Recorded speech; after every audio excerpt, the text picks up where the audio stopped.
అమ్మా నీ పేరు చెప్తే చాలమ్మా శ్రీ మహావిష్ణువు పొంగిపోతే ఆయన కట్టుకున్న కవచాలు పిట్లిపోయాయమ్మా అన్నారు. అన్ని గుణములున్నవో లక్ష్మి, ఓ జగన్మాత, లోకమాత, ఇందిర, నీ గుణములను నేను స్తోత్రం చేయనా? నాకేమొచ్చని స్తోత్రం చేయను. కానీ ఏమీ చేతకాని నాలాంటి వాడు స్తోత్రం చేస్తేనే నీ గుణములు బాగా ప్రకాశిస్తాయి. ఎందుకో తెలుసా? బాగా వచ్చిన మహాపండితుడు చెప్తే గొప్పే ఉందమ్మా.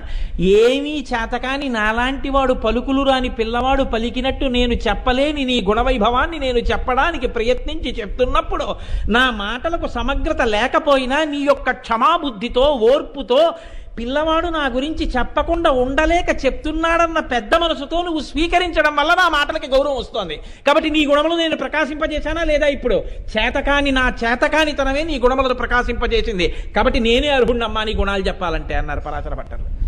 అంతటి మహానుభావుడు ఇంత వినయంగా మాట్లాడారు.